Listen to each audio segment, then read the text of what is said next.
Hora H do Agro, com Kellen Severo. Oferecimento Ihara. Consórcio Massey Ferguson, a partir de R$ 1.470. Acesse cnmf.com.br. Olá, sejam muito bem-vindos ao Hora H do Agro, um programa onde discutimos e analisamos os temas que mais importam para o agronegócio brasileiro. China alerta Estados Unidos para não cruzar linha vermelha após americanos anunciarem ajuda militar para Taiwan. E mais, Ucrânia intensifica contraofensiva e ataca 2 vezes prédios ministeriais em Moscou. Já a Rússia volta a bombardear estrutura portuária de grãos ucranianos em áreas próximas da OTAN e retoma ameaças sobre o uso de armas nucleares.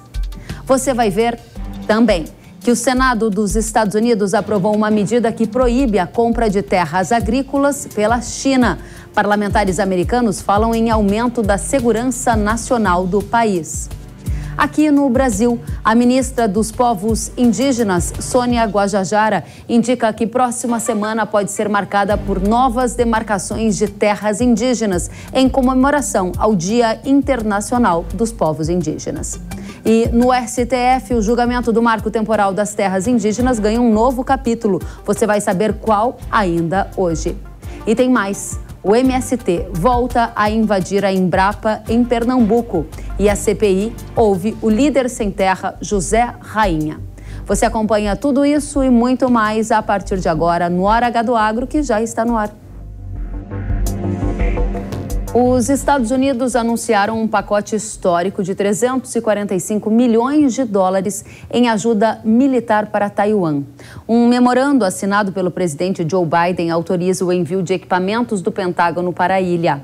Segundo a imprensa americana, esta será a primeira vez que o país enviará equipamentos dos estoques do próprio Departamento de Defesa dos Estados Unidos a Taiwan. Uma reportagem do Financial Times também revelou que há uma expectativa de que a Casa Branca peça ainda neste mês ao Congresso americano que o financiamento de armas a Taiwan seja incluído no pedido de orçamento suplementar para a Ucrânia. Se aprovado, Taiwan obteria armas por meio de um sistema financiado pelos contribuintes dos Estados Unidos, conhecido como financiamento militar estrangeiro, também pela primeira vez. A China não reagiu bem ao movimento dos americanos sobre Taiwan. O Ministério de Defesa chinês disse que os americanos devem parar todas as formas de conluio militar com Taiwan. Em comunicado, um porta-voz afirmou: os Estados Unidos apoiarem a região de Taiwan interfere grosseiramente nos assuntos internos da China, subestima a soberania e os interesses de segurança chineses e ameaça gravemente a paz e a estabilidade no Estreito de Taiwan. A China se opõe a isso e apresentou representações severas junto dos Estados Unidos, diz o porta-voz do Ministério de Defesa chinês. Vale lembrar que Taiwan se considera uma ilha independente, porém a China vê o país como uma nação rebelde e reivindica o território. A relação entre Estados Unidos e China sobre Taiwan piorou também depois da então presidente da Câmara dos Deputados americana, Nancy Pelosi, ter feito uma visita à ilha há um ano atrás. Os americanos também já disseram que, em caso de invasão chinesa, defenderiam Taiwan. A gente merece dar mais atenção à geopolítica pelos impactos que vocês da nossa audiência já sabem que tem no agro brasileiro. Por isso a gente convidou o Tiago de Aragão, diretor de estratégia da Arco Advice, que tem todas as atualizações sobre estes e outros assuntos. Tiago, seja muito bem-vindo mais uma vez ao Hora H do Agro. É um prazer, muito obrigado pelo convite. Da mesma forma, é muito bom tê-lo conosco, especialmente porque você vive de analisar todos esses movimentos, né, Tiago? Quais são os sinais que essas notícias que a gente acaba de apontar aqui para a nossa audiência dão para você? A gente tem um nível de tensão geopolítica envolvendo China e Estados Unidos mais alto do que tínhamos nos últimos meses? Essa tensão entre Estados Unidos e China, ela vem aumentando e diminuindo de uma forma contínua já há alguns anos. se bem que na parte pública que nós acompanhamos, ela mostra uma crescente contínua, principalmente nos últimos 2 anos. Essa crescente contínua, ela se acentua cada vez mais, principalmente quando a China, ela se vê que cada vez que a China se encontre em momentos e ambientes de dificuldade doméstica, principalmente por conta do crescimento econômico que foi baixo nesse último trimestre, em comparação ao que eram esperados, a narrativa nacionalista ela ganha mais força. E os Estados Unidos, essa liberação, por exemplo, de financiamento para Taiwan é algo que já vinha sendo debatido fazia mais ou menos uns 6 meses. E esses 6 meses, eles envolveram várias indas e vindas entre o Biden e o Congresso americano para poder chegar onde se chegou hoje. É importante lembrar que o assunto de China é o que aproxima o Biden do debate e da conversa com os republicanos. Esse é um dos poucos e fortes pontos de convergência entre o Biden e os republicanos. Então, à medida que ele traz um assunto relacionado à China, e principalmente a contenção da China, o apoio republicano tende a ser muito forte. E o Biden aproveita essa circunstância para fortalecer o posicionamento dos Estados Unidos em relação a Taiwan. A questão de Taiwan é uma questão que vai durar ainda bastante tempo, porque eu vejo que dificilmente a China vai fazer uma ação de ataque, de invasão. Eu já mencionei antes, uma invasão em Taiwan é altamente complexa.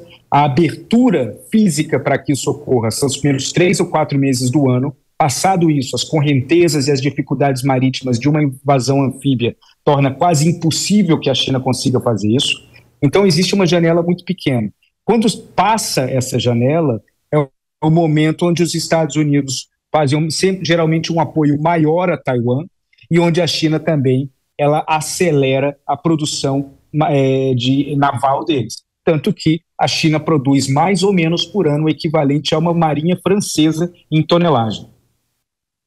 Interessante, Tiago. Agora, na sua leitura, os Estados Unidos conseguem manter um suporte à Ucrânia e agora também a Taiwan, com o envio de armas ou parte do orçamento dos Estados Unidos se destinando a esses investimentos militares em Taiwan? Ou em algum momento, os Estados Unidos terão que fazer uma escolha entre continuar suportando a Ucrânia ou suportar Taiwan? Qual é mais estratégico, qual é mais importante e o que você vê que vai acontecer? As amarras que os Estados Unidos têm com a Ucrânia são muito fortes por conta da OTAN. E a percepção é que, se colocar numa linha temporal, a guerra na Ucrânia ela tende a se encerrar muito antes de se iniciar algo em Taiwan.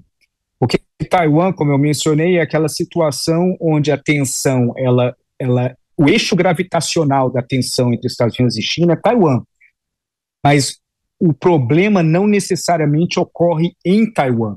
As retaliações, elas ocorrem em outros campos e outras categorias, no campo comercial, na retaliação em cima de sanções de empresas e indivíduos, apoios e participações em outros países, como, por exemplo, o fortalecimento chinês de relacionamento com o Irã e com a Arábia Saudita. Então, apesar de que o tema central é Taiwan, não se concentra em Taiwan as respostas que se dão pelos lados dos Estados Unidos ou da China em relação a esse problema. Já na Ucrânia é algo muito mais direto. O apoio à Ucrânia ela é voltado para não só proteger a integridade física da Ucrânia, mas a partir do momento que eles enxergam que a força militar russa é incrivelmente mais fraca do que se imaginava e tem uma possibilidade grande de que a Ucrânia ela consiga retomar parte do território, os Estados Unidos entendem que existem várias vantagens em cima de um apoio da Ucrânia. Primeiro, ajudar a Ucrânia a garantir sua integridade territorial. Segundo, fortalecer a OTAN, já que a OTAN ela passou, desde o ano passado, a ter 2 focos. O foco central sempre tinha sido a Rússia, desde a época da União Soviética, e numa reunião no ano passado, incluíram, em Madrid, acredito, a China como foco também. Então, manter a OTAN forte é muito interessante para os Estados Unidos para o pós-guerra da Ucrânia. E terceiro, os Estados Unidos acreditam que uma vitória ou ou dependendo de como sair um cessar-fogo, mas uma derrota literal ou moral para o Putin, poderia acelerar a queda do Putin, que é de interesse não só dos países europeus, mas dos Estados Unidos. Então, enquanto na Ucrânia os Estados Unidos sabem quais são os objetivos finais de uma forma muito clara, com Taiwan não se sabe. É um jogo ainda às escuras, que as ações elas vão acontecendo e os países vão reagindo e aprendendo conforme vão acontecendo. Ótimo. Duas questões principais sobre Taiwan ainda. Você disse que não prevê o início de um problema em Taiwan, de uma invasão ou de uma guerra envolvendo Taiwan, antes que o conflito entre Rússia e Ucrânia seja terminado. O conflito entre Rússia e Ucrânia tem data para terminar? A minha pergunta objetiva é: será influenciado diretamente pelo resultado das eleições dos Estados Unidos que ocorrerão em 2014? Isso tem um peso muito grande, porque o Donald Trump, por exemplo, quando ele era presidente, ele defendeu abertamente, publicamente, e está em todos os registros, o fim da OTAN, e se tivesse acontecido o fim da OTAN, isso era a melhor coisa que poderia acontecer no mundo para o Putin, porque o Putin teria uma via aberta não só em relação à Ucrânia, mas em relação à Moldávia, em relação à Geórgia, em relação à Lituânia, Estônia e Letônia. Então seria fantástico. Será que o Trump voltará com essa mesma narrativa? E isso é algo extremamente problemático e preocupante.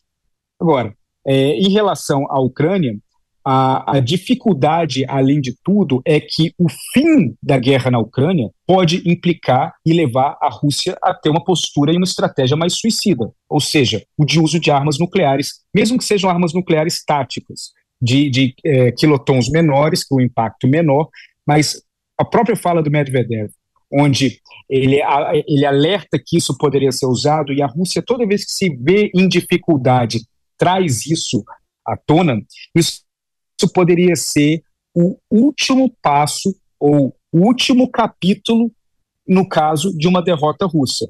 Então, seria uma resposta final tensa. Interessante, a gente vai entrar nesse tema porque nesta semana a Rússia voltou a fazer ameaças nucleares, mas antes, para fechar Taiwan, uma questão importante que você mencionou e eu gostaria de deixar a resposta mais clara ainda para a nossa audiência. Você tratou de sanções econômicas, sanções comerciais como um capítulo que antecede uma invasão potencial ou eventual de Taiwan.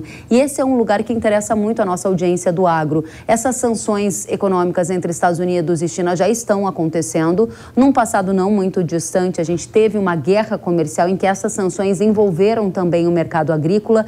Objetivamente, você entende que antes de uma invasão a Taiwan, aumentará o volume de sanções entre Estados Unidos e China e elas podem acometer o mercado agrícola? Diretamente, isso é algo que eu converso com os meus clientes, que eu monitoro para o mercado agrícola de uma forma diária, que o que antecederia uma guerra em relação a Taiwan, além das sanções, também seriam bloqueios navais. E esses bloqueios navais, eles ocorreriam nas mesmas rotas de várias das exportações brasileiras. Os Estados Unidos eles estão começando a entender, e eu venho conversando isso com departamentos e órgãos do governo americano de uma forma constante, que parte do maquinário econômico-industrial da China, que fortalece e capacita a China para ter uma produção militar muito forte, é a América Latina. A América Latina ela serve como um fornecedor pesado de commodities para a China, que faz com que a China ela consiga manter a indústria rodando. Os Estados Unidos, sabendo disso, e no caso de uma proximidade de uma guerra em relação a Taiwan, ele entende que a melhor forma de secar a capacidade industrial chinesa seria de aplicar bloqueios navais e impedir a chegada de produtos, de commodities para a China e a saída de produtos manufaturados da própria China, a fim de apertar a economia local. Obviamente, os países que seriam diretamente mais afetados com isso, tirando a China, obviamente, seriam os países da América Latina, que são os fornecedores de commodities e os compradores de produtos industrializados, que segue essa via de mão dupla. Então, é gravíssima essa possibilidade, e isso é algo que aumenta, se mantém, diminui, depois aumenta mais, aumenta a cada dia. Então é muito importante ter um monitoramento forte em cima disso. Excelente, Tiago, muito obrigada. Fica conosco, porque agora a gente vai aprofundar um tema que você já colocou aqui na mesa sobre essas ameaças nucleares feitas pela Rússia. Eu volto com você em um segundo. A semana agora teve novos bombardeios na Ucrânia e também na Rússia, marcando um período de tensões adicional entre estes dois países. Do lado russo, um prédio no distrito comercial de Moscou foi atacado por um drone pela segunda vez em 3 dias. O local atingido abrigava 3 ministérios do governo russo. Já na Ucrânia, além da capital Kiev, o porto de Ismail, o principal localizado no interior do país, foi bombardeado. Edifícios e 40 mil toneladas de grãos foram destruídos. Esse porto atacado está localizado no rio Danúbio, onde os grãos são enviados por barcaças para o outro lado do rio, onde está o porto da Romênia. Vale ressaltar que esse bombardeio aconteceu em uma área muito próxima de um país membro da OTAN, que é a Romênia. A gente segue em frente porque o vice-chefe do Conselho de Segurança da Rússia disse nesta semana que Moscou teria que usar armas nucleares se a contraofensiva em curso da Ucrânia for um sucesso. Segundo ele, abre aspas, nossos inimigos devem orar pelo sucesso de nossos guerreiros. Eles estão garantindo que um incêndio nuclear global não seja iniciado. Fecha aspas. Aí a gente volta com você, Tiago Aragão. Não é a primeira vez que a Rússia fala em uso de armas nucleares. Mudou alguma coisa dessa vez? Não, e apesar de que é uma narrativa preocupante, historicamente quem alerta não usa.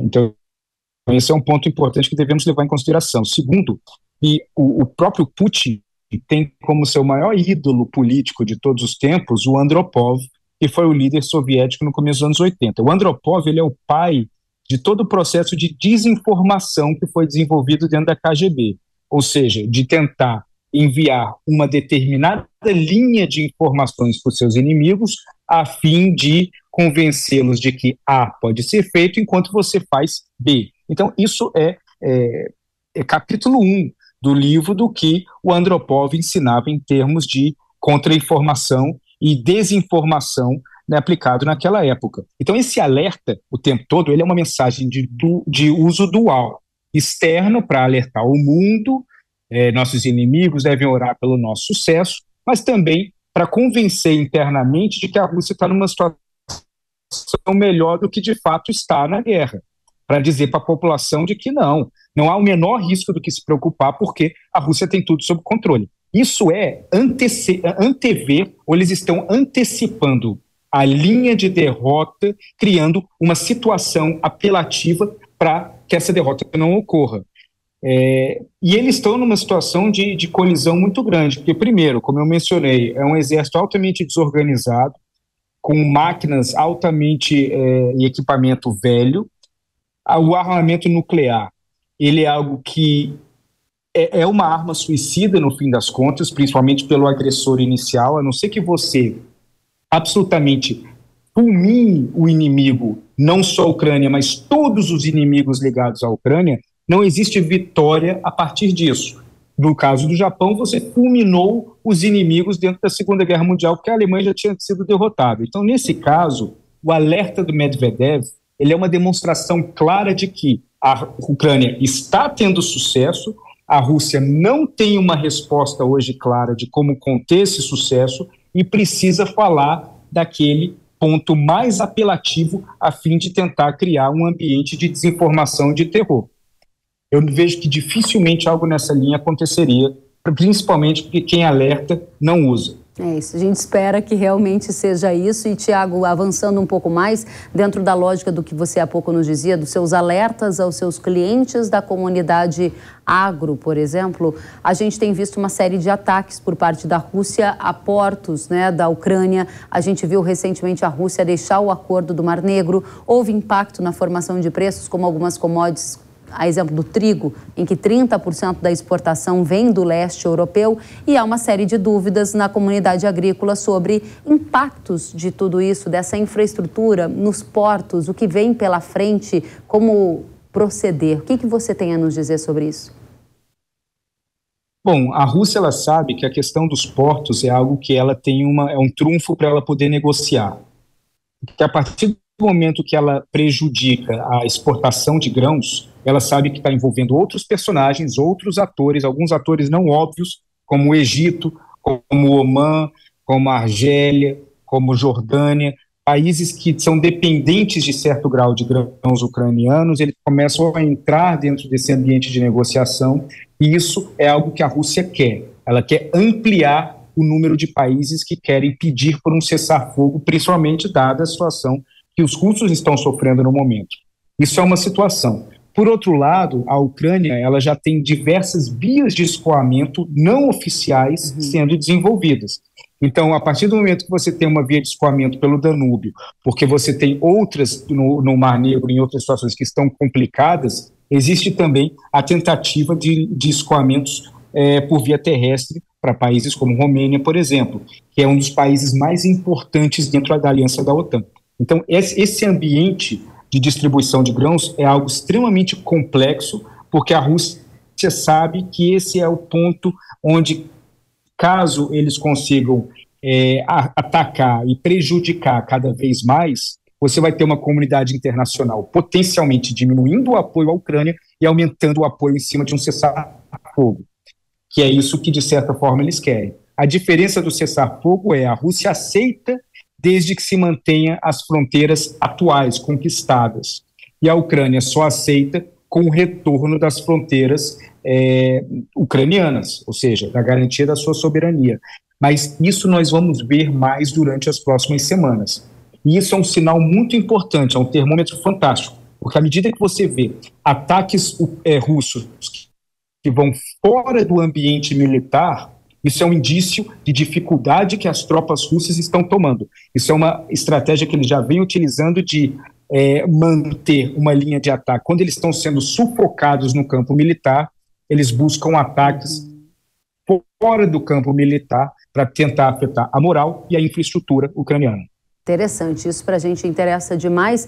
Tiago de Aragão, muito obrigada pela sua presença, volte mais vezes, é sempre muito bom recebê-lo por essas atualizações, profundidade das análises. Você que é diretor de estratégia da Arco Advice, é muito bem-vindo.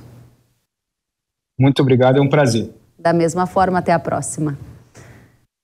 E cerca de 1.500 integrantes do movimento Sem Terra voltaram a invadir a Embrapa Semiárido, localizada em Petrolina, no Ceará. De acordo com o movimento, a decisão foi tomada porque o governo Lula não cumpriu a promessa de destinar áreas para assentar as famílias acampadas na região. Na última semana, o MST havia feito outra invasão de terras. Desta vez, um grupo de 600 famílias invadiu uma fazenda em Hidrolândia, interior de Goiás. De acordo com o movimento, a área é patrimônio da União desde 2016. Em nota, a Embrapa Semiárido afirmou que rapidamente adotou todas as medidas necessárias para a desocupação da área invadida. A entidade disse que todos os invasores deixaram o local. No site da Frente Parlamentar da Agropecuária, há uma afirmação de que invasão de terras é crime. Está lá, colocado pela bancada do Agro no Congresso Nacional. É um crime previsto na Constituição Federal. A bancada do Agro disse ainda que a estratégia atual de invadir terras do INCRA e da Embrapa, como acontece em Petrolina e Hidrolândia, não diminui o crime e que a invasão em questão não é apenas um atentado à propriedade privada, mas a cada cidadão brasileiro. Já o ministro do Desenvolvimento Agrário, Paulo Teixeira, não tem uma visão parecida sobre os últimos acontecimentos. Segundo ele, o ato do MST na Embrapa Semiárido foi um protesto, não uma invasão. Segundo o ministro, os integrantes do movimento, abre aspas, ficaram ansiosos e fizeram aquele protesto e já saíram, disse ele, fecha aspas. A gente vai analisar os recentes eventos de invasão de terras e também o avanço da CPI do MST aqui no Brasil com o deputado Tenente Coronel Zuco, que é presidente da Comissão Parlamentar de Inquérito do MST. Deputado, seja muito bem-vindo ao Hora H do Agro. Eu que agradeço a oportunidade, Kelly. Realmente já essa pauta que tu traz é muito importante, pois escutar um ministro falar que uma invasão de propriedade é um protesto é muito preocupante no cenário nacional. E diante dessa preocupação que o senhor coloca, que fica a questão: até quando a gente vai continuar vendo invasões de terra pelo MST no Brasil? Exatamente. Nós estamos com uma CPI tumultuada, uma CPI que, de certa forma, está incomodando muito este governo. Nós estamos não só colhendo informações, não só tendo audiências públicas com convites e convocações, inúmeras denúncias e, de certa forma, como vocês muito bem estão comentando, estamos vendo aí uma omissão, por que não dizer uma conivência com essas invasões. É inadmissível que nós tenhamos uma invasão numa sede da Embrapa, numa área de tecnologia, de análise de sementes, de área extremamente produtiva, e a narrativa seja que o governo não está negociando com um movimento que não tem nada de social, um movimento que está cometendo crimes, não só o esbulho possessório, não só crimes ambientais, associação criminosa, dano ao patrimônio. E me chama a atenção o ministro Paulo Teixeira se posicionar dizendo que há um protesto, que ficaram ansiosos. Como isso? Como é que tu vai passar uma segurança para os agricultores? Então quer dizer que agora vamos ter que ter cuidado com as ansiedades dos movimentos sociais, ditos sociais. Então eu até tinha notado não só a questão da insegurança jurídica, nós estamos trabalhando na CPI, não só para obter as informações sobre esses crimes, mas também trazendo legislações que tragam mais segurança jurídica. Para vocês terem uma noção, eu trouxe aqui anotado, temos hoje a ideia de propor, né, uma linha de um grande projeto, a gente chama de Programa Invasão Zero, com projetos que trazem com que aqueles invasores identificados não possam ter programas sociais, como Bolsa Família, não possam ocupar cargos públicos, não possam participar efetivamente de um programa de reforma agrária, tenham as suas penas mais pesadas. Então a CPI está trabalhando intensamente, mas como eu disse anteriormente, está incomodando muito o governo e a gente precisa realmente continuar o nosso trabalho.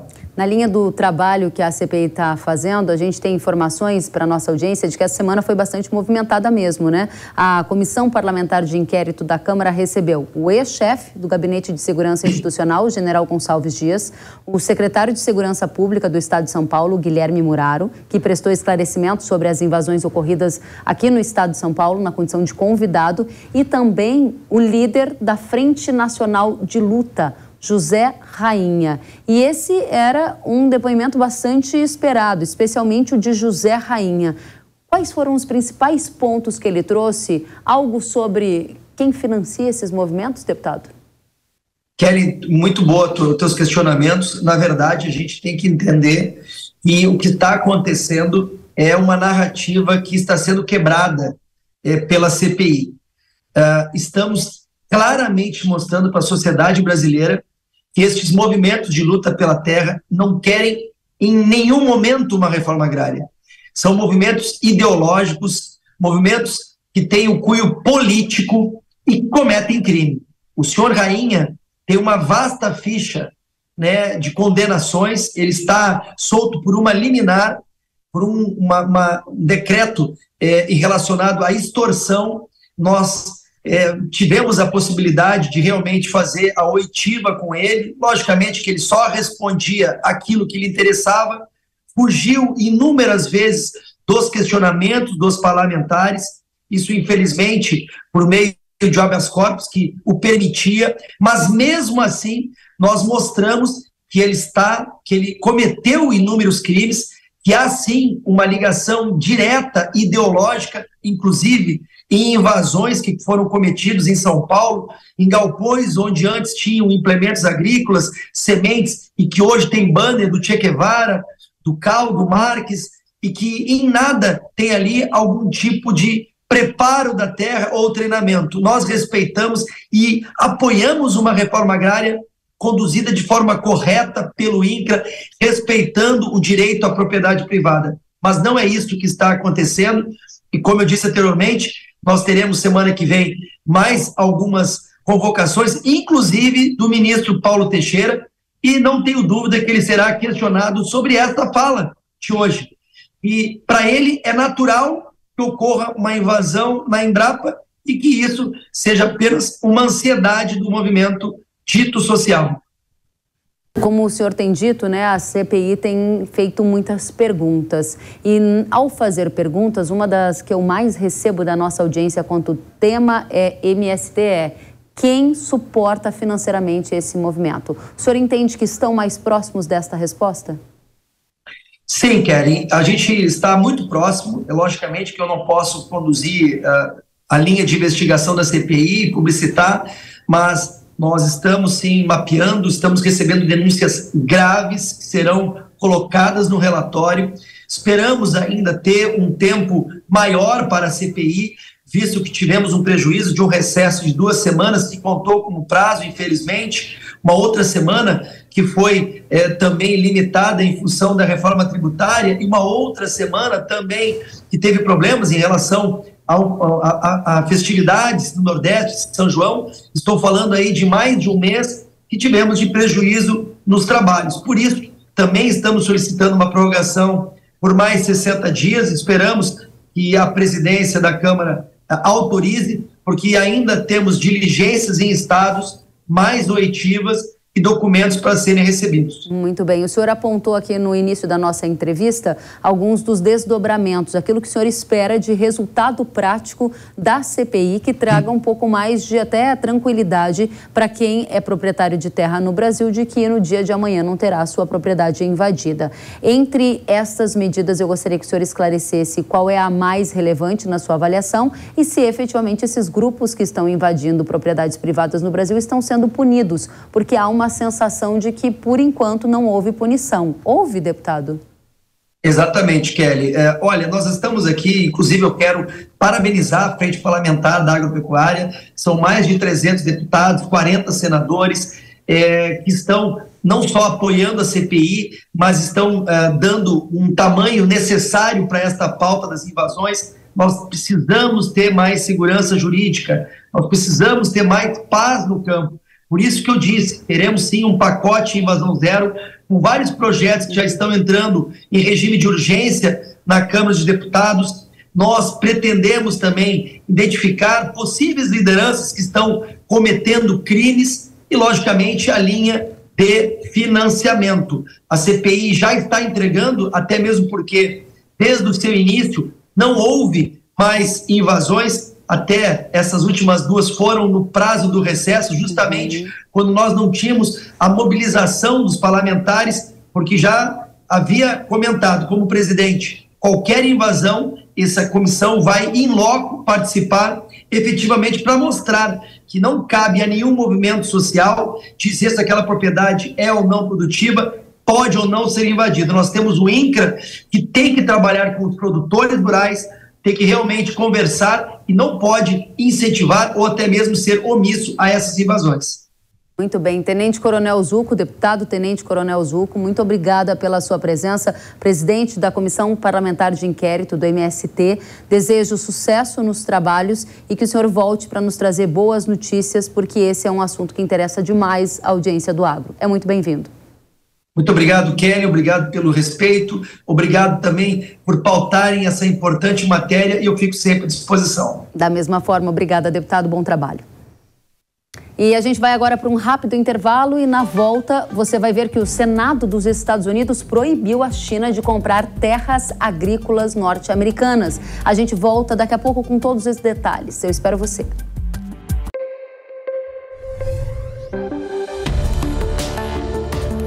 O agro, setor que movimenta a economia brasileira, gerando renda, emprego e oportunidades para toda a população. Hora H do Agro, com Kellen Severo. Precisando de uma nova máquina para aumentar a sua produtividade? Aqui no Consórcio Nacional Massey Ferguson lançamos o Grupo 377. Com ele vem vários benefícios exclusivos para você, como planos em até 10 anos para pagar, sem juros, sem taxa de adesão e parcelas reduzidas a partir de R$ 1.470. Aproveite e procure a rede de concessionárias Massey Ferguson. Quer saber mais? Acesse www.cnmf.com.br ou entre em contato pelo WhatsApp 11 9 3016 0316. Sabia que o Brasil é um dos maiores produtores de soja e milho no mundo? Esse mercado movimenta mais de 70 bilhões de dólares anualmente e tem muitas oportunidades. Com o curso de comercialização de soja e milho da NIL, você aprende a negociar preços em bolsas internacionais e proteger seu capital. O professor João Birkan tem mais de 60 anos de experiência e vai te ensinar como ganhar dinheiro no agronegócio. Quero garantir uma taxa melhor do dólar para daqui a 12 meses. Esse curso é ideal para você que quer trabalhar com trading de soja e milho no mercado financeiro e para você que é produtor e quer potencializar os lucros com sua safra. Ingresse no setor que mais cresce no Brasil. Acesse nilcursos.com.br e inscreva-se.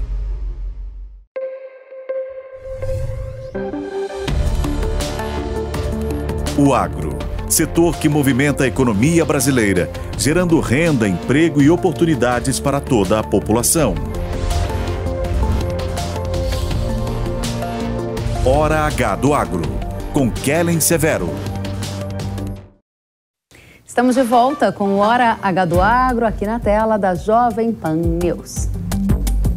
A ministra dos Povos Indígenas, Sônia Guajajara, afirmou durante um evento em Mato Grosso que no dia 9 de agosto, Dia Internacional dos Povos Indígenas, mais terras indígenas no Brasil devem ser homologadas ou estudos de viabilidade abertos. As informações foram publicadas pelo jornal Gazeta do Povo.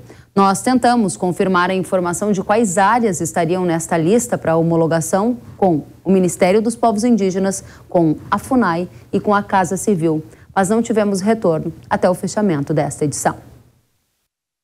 Vale lembrar que neste ano o governo Lula já homologou 6 áreas indígenas. Uma em Vicente Dutra, no Rio Grande do Sul, que atinge pequenos produtores, além de terras nos estados de Alagoas, Ceará, Acre, Amazonas e Goiás. Você confere as áreas demarcadas em 2023 neste mapa para quem nos acompanha pela TV.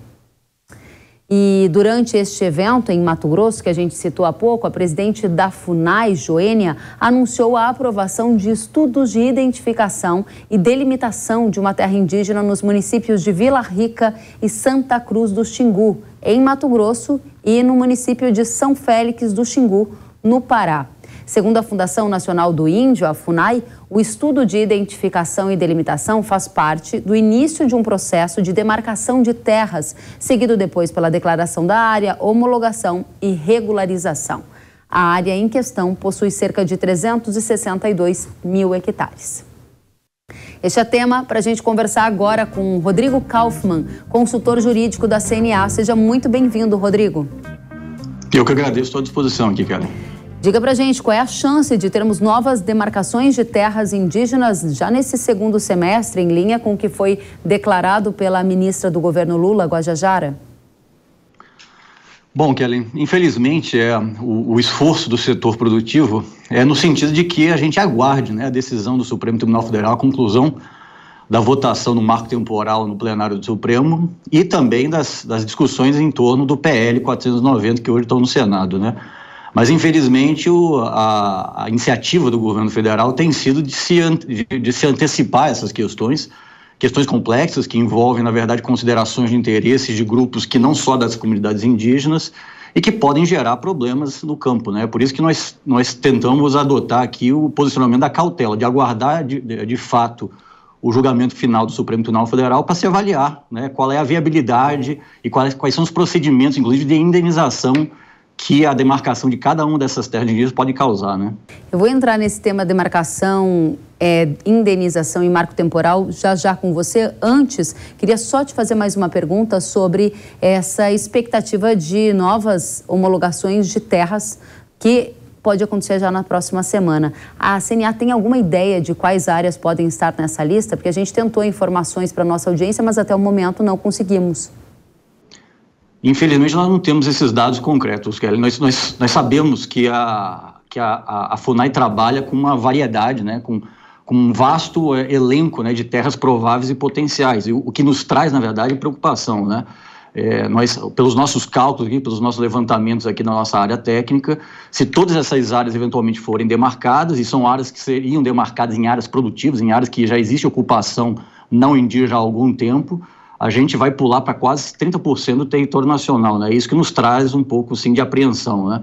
Mas, de fato, nós não sabemos quais são as áreas que estão na lista de prioridades do governo hoje, não. Muito bem, Rodrigo. Por isso a importância da gente falar sobre marco temporal no Congresso, no STF. Eu volto com você em um segundo. Perfeito. O ministro do Supremo Tribunal Federal, André Mendonça, submeteu uma questão de ordem no julgamento do marco temporal das terras indígenas.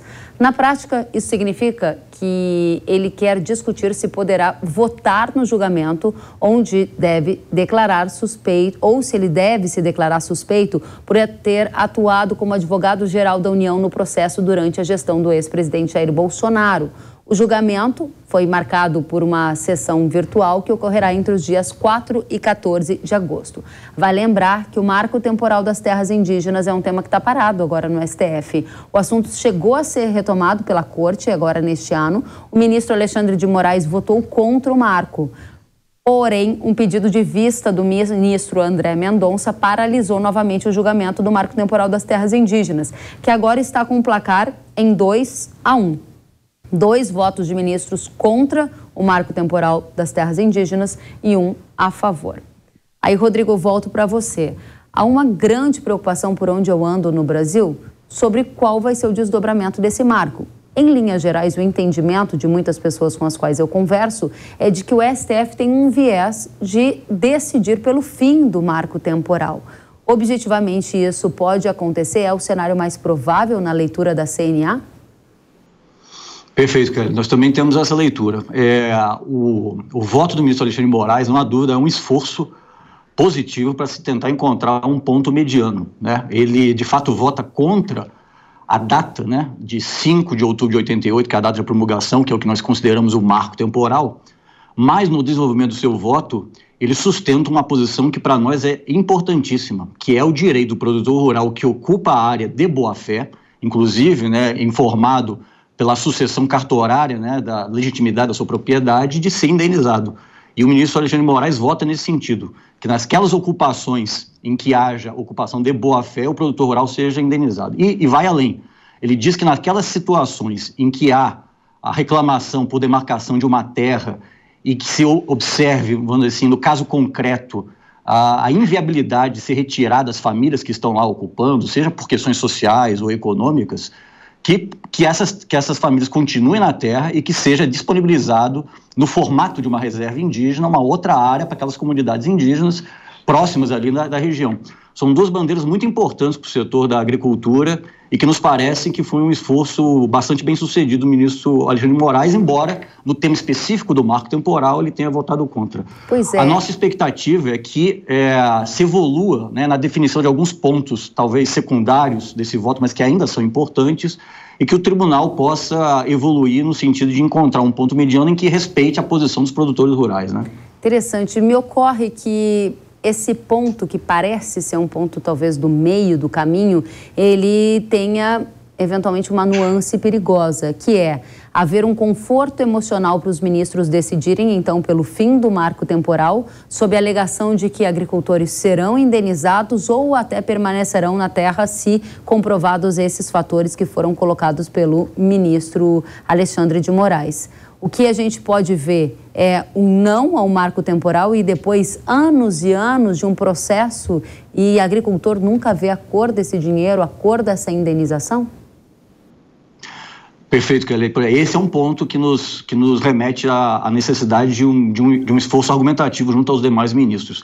Isso porque essa tese do ministro Alexandre de Moraes, embora seja, vamos dizer assim, criativa, né, e no sentido construtivo, né, de um problema realmente importante no Brasil, ele depende de se determinar algumas premissas. A primeira delas é essa, inclusive é uma bandeira que a CNA defende, que essa indenização seja paga antes da demarcação daquela terra indígena específica e que, portanto, o produtor rural não fique a ver navios antes de sair da terra, até porque ele depende da área para produzir efetivamente, né? E, além disso, é preciso também que se evolua no ponto específico em relação vamos dizer assim, aos efeitos jurídicos da declaração de demarcação de terras indígenas. É preciso que se entenda, o tribunal entenda, que a terra só passa a ser indígena, ela tem um efeito constitutivo só no final do processo, né? Quando já tenha sido, vamos dizer assim, respeitado todas as garantias processuais, inclusive do direito à defesa. Ou seja, só no final, quando há o decreto presidencial, aquela terra passa a ser indígena. E até então, o produtor rural tem que ter a tranquilidade de trabalhar numa terra que até aquele momento é sua. Portanto, por exemplo, desenvolver atividades que sejam financiadas, que não tenham, vamos dizer assim, demandas ou passivos fundiários que impossibilitem ele adquirir uma linha de financiamento. Mas, de fato, esse ponto que você levanta, Gabriel, é fundamental. É preciso que a indenização seja prévia à demarcação, nesses casos em que se verifica que o produtor rural ocupa de boa-fé a área, né? Muito bem. Uma questão antes da gente prosseguir sobre André Mendonça e esse processo iniciado na corte para julgamento virtual. Qual a diferença fará se ele votar ou não no caso do marco temporal?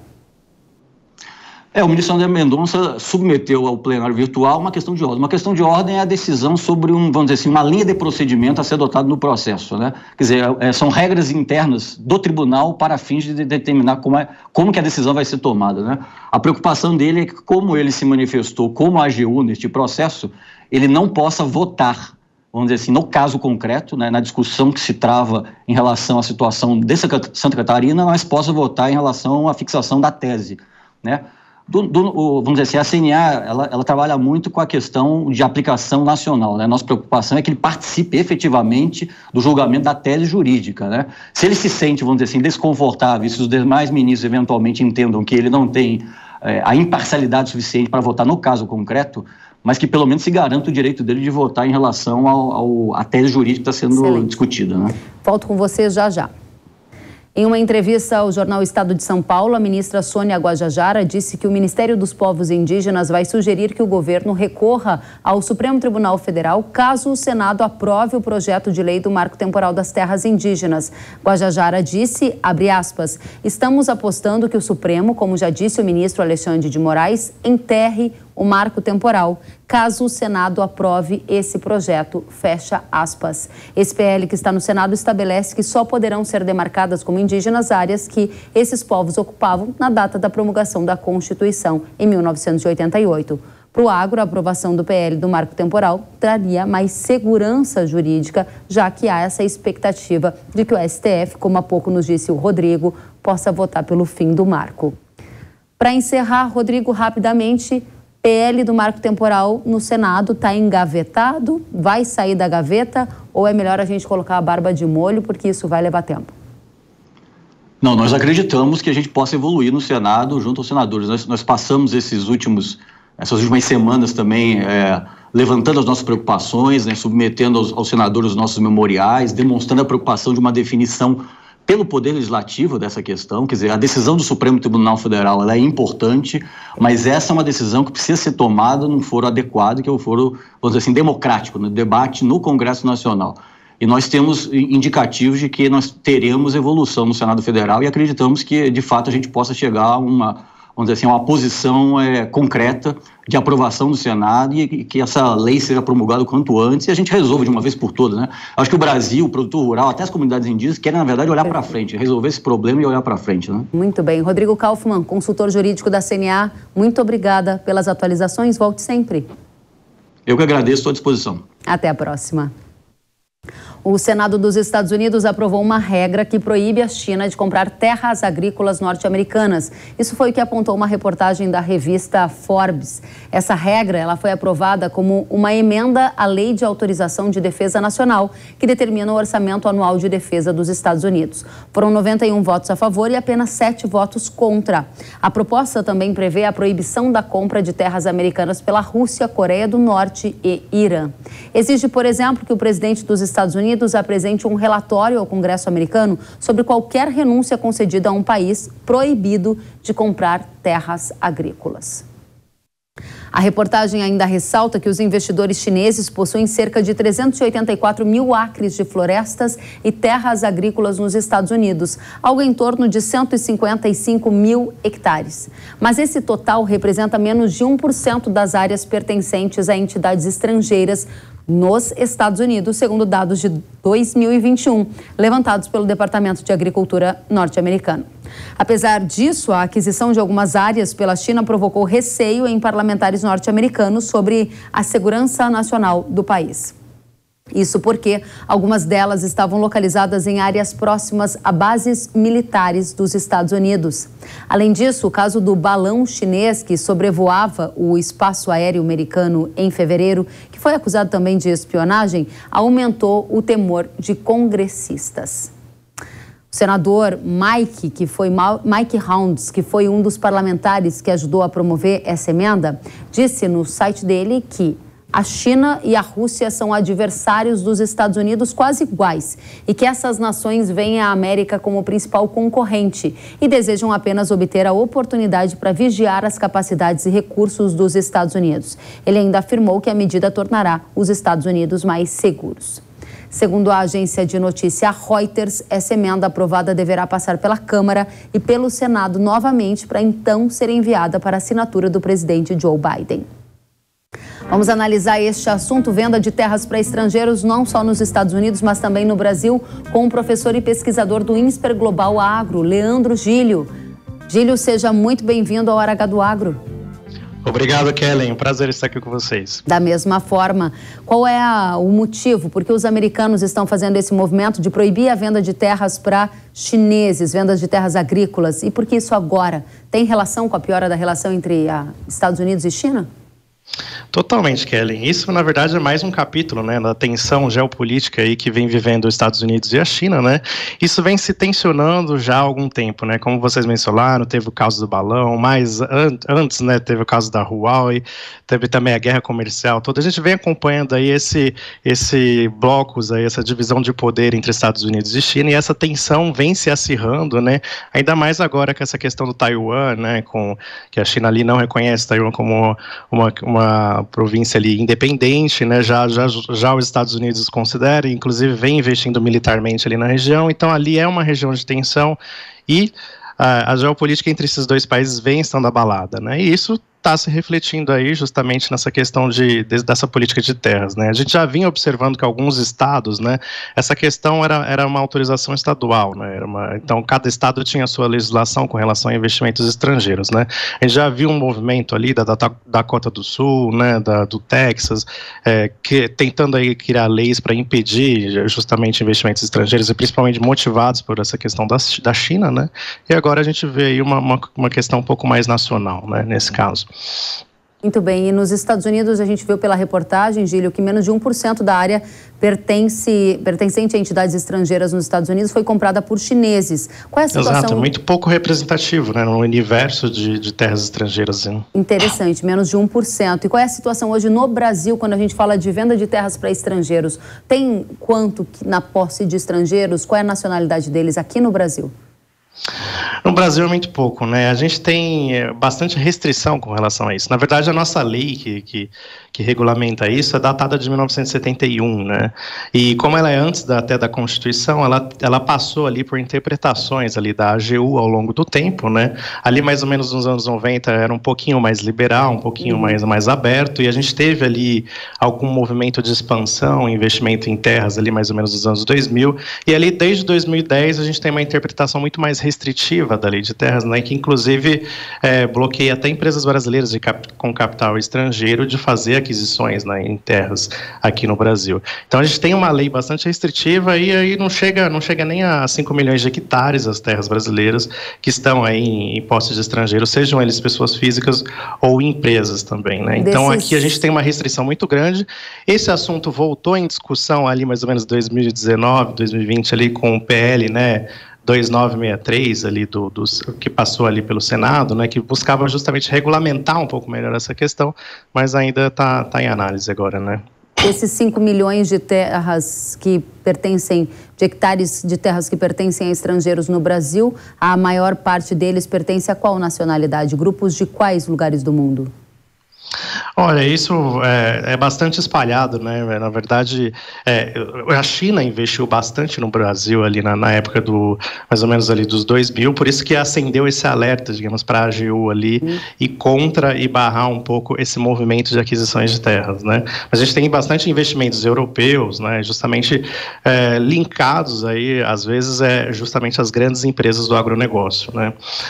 Mas a gente teve ali um momento que isso acabou se restringindo, isso diminuiu aí paulatinamente conforme o tempo. Algum movimento na direção de atualizar essa regra de venda de terras para estrangeiros no Brasil? Os Estados Unidos atualizou, criou mais dificuldades. E o Brasil?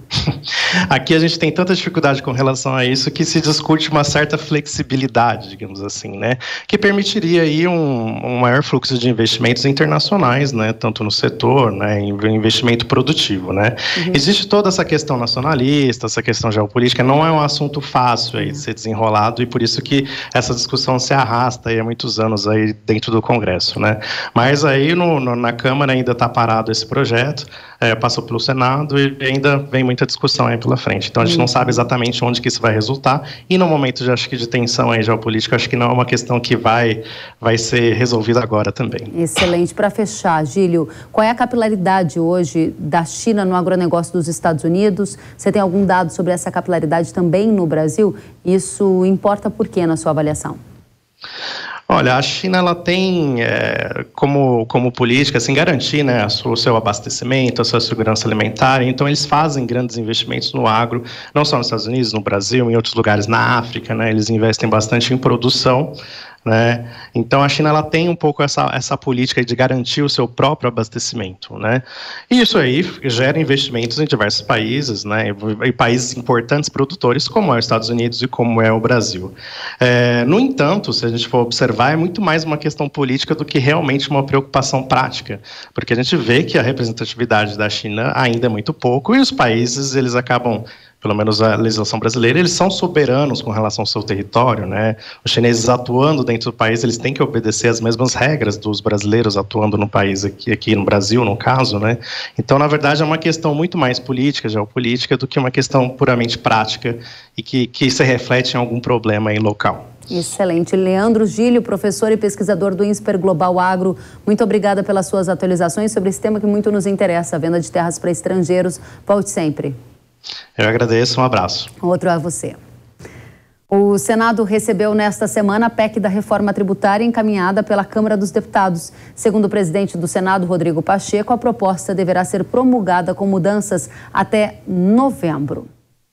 E ainda nesta semana, a bancada do Agro se reuniu com o relator do Grupo de Trabalho da Reforma Tributária no Senado, o parlamentar Efraim Filho. Segundo ele, o agro terá alíquota adequada que permita ao setor ter competitividade com outros países. Confira.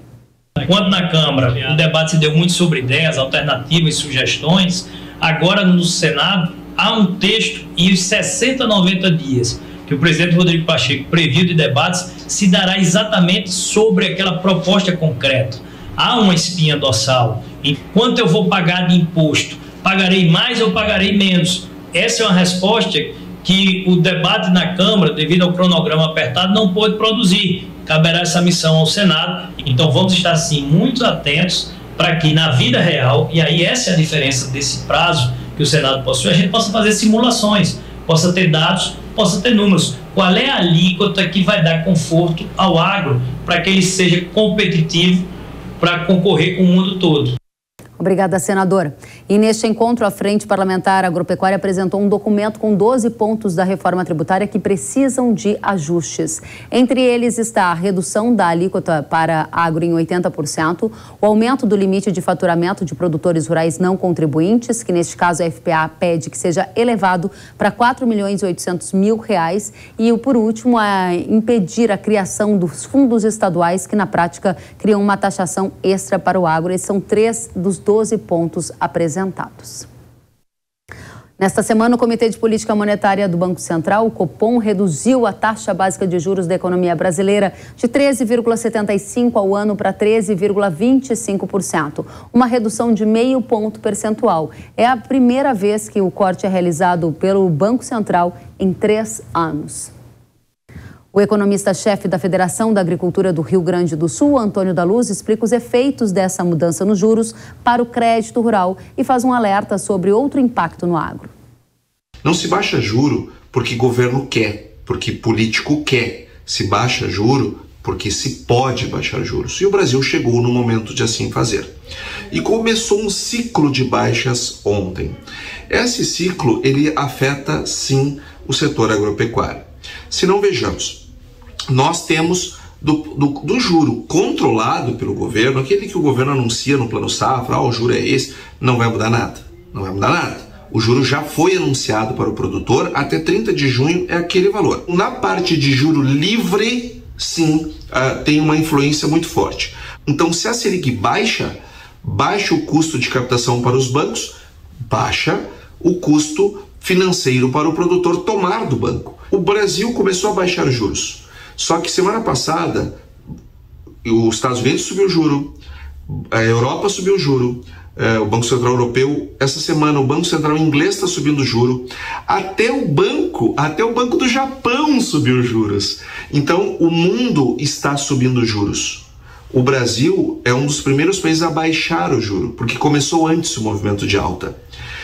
Isto gera um efeito que nós ainda nunca vimos, que é o efeito do Brasil baixar juros enquanto os outros sobem. Pode haver um deslocamento de capitais. Pode haver uma fuga de capitais. Então nós poderemos também ter efeitos cambiais, mas isso nós vamos ir monitorando à medida da queda do juro, e efeitos cambiais também têm efeitos no agronegócio, Kellen. Muito obrigada, Antônio da Luz, economista-chefe da Federação da Agricultura do Rio Grande do Sul. E agora eu tenho um recado para você. As principais cooperativas do país testaram e comprovaram. O biofungicida Romeu da Yara proporciona ganhos expressivos em produtividade na soja. A média entre as cooperativas foi de mais de 3,30 sacas por hectare na safra 22-23 com o Romeu. Romeu é fungicida biológico inovador. Ele atua de forma preventiva no controle das principais doenças da soja, que são capazes de causar perdas de até 90% de produtividade. Com modo de ação inédito no Brasil, ele ativa a energia natural da planta, gerando maior controle e aumento de produtividade. E você ainda pode utilizá-lo com outros produtos químicos e biológicos em sua estratégia. Trate a sua lavoura com o Romeu, indispensável no manejo integrado, gerando maior efetividade no controle da ferrugem e das doenças da soja. Acesse yara.com.br ou aponte a câmera do seu celular para o QR Code na tela e saiba mais sobre Romeu. O Hora H do Agro fica por aqui. Obrigada pela companhia. Até a próxima semana. Tchau.